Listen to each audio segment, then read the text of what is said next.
Ambassador Brenda LaGrange Johnson is here in the island for her annual charity donations, and she's here with me now to tell us a little bit about that project. It's the unveiling of the St. Andrew Care Center Computer Lab, and it caters to at-risk street boys. If you're familiar with Kingston, the general area, you know that there are a lot of young men out in that area who need these kinds of services. Was that the idea behind this? Exactly, and Archibald, thank you for having me on here, because it's important for everybody to learn more about the St. Andrew's Care Center. We, the American Friends of Jamaica, were thrilled to be getting a donation from the Anschutz Foundation out of Denver, Colorado, specifically for St. Andrew's Care Center. And we're having the ribbon cutting today, right after I leave here. Very exciting. And this is going to provide computer access to people who would normally not have that. But the education of today, you can't do it without a computer. No, this is one of, you became president last November, but this is an organization that existed since 1982. And as a matter of fact, last year's project was another worthy venture. I believe it was a Cornwall Regional Hospital. Exactly. Tell me a little bit about that Yes, project. well, we did a site visit, which we do. We do site visits and go to see who our grant people are and see if they're using our money wisely. And we saw such need at Cornwall that, again, we're giving them more money, because I think when you think of healthcare and you think of education, those are two of the things that make a country great. All right. And last year was, I think, a 40-foot container. Yes. To the Cornwall Regional Hospital. Medical what kind supplies. of impact have you, medical supplies, what kind of impact have you seen that? Well, I think it's really tough when you know that babies need incubators, and they need all sorts of supplies, and the fact that we could donate them is amazing. It's shocking when you think, I come from the United States where we have so much, that you can go to a hospital here and see such need. What kind of impact has that had on you?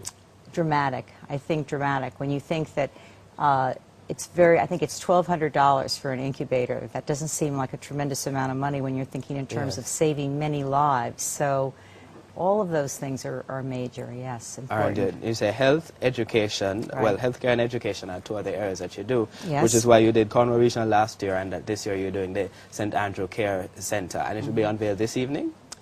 No, just right at 10:30 this morning. 10:30 this morning? 10:30 this morning, yes. All right, and this is the computer lab was funded by the AFJ? The AFJ with a grant from the Anschutz Foundation, exactly. Right. No, you are one of several ambassadors that's part of this organization. How does that help? Because I imagine, you know, you have a meeting with you, former Ambassador Cobb, other ambassadors, U.S. ambassadors to Jamaica. Does that make the fundraising effort easier? I don't know whether it makes it easier, but it's unique. There's not an organization of American Friends of Canada or American Friends of East Africa.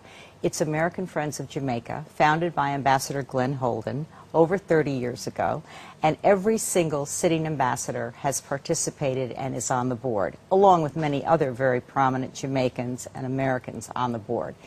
For example, Wendy Hart, a very prominent young Jamaican, just ran our gala in Miami, Florida.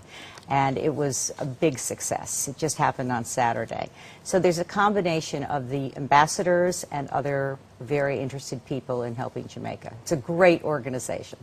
All right. Now, what is next in terms of the projects that you are looking on? When do you decide what is going to be next? Well, it's very hard because, unfortunately, our resources are limited. We would love to give to everybody that applies for a grant, and it's just not possible.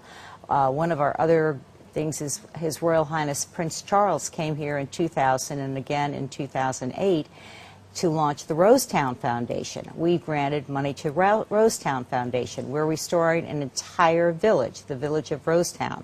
The infrastructure, the sewage, the library, computer center, it's like a whole village. And it's an amazing project which probably won't be done in my lifetime. Hopefully yours. All right. Now, in addition to these kinds of things, you're going to be doing, having 5 grants to UWI students, I believe? Yes, that's right. Scholarships that's the most important. Get a scholarship. There are so many fabulously smart students, and they need all the help they can get. So, and then we follow these students and see how they're doing, and it's very rewarding. And a lot of success stories as well, I imagine. A lot of success stories, yes. Education. I was listening to Laura being interviewed, and she was talking about beauty pageant people getting scholarships. Well, how wonderful that it's not just how you look, it's what your brain does. Ambassador Brenda LaGrange Johnson, and it's 10:30 this morning at 1 Ambrook Lane behind St. Andrew Parish Church.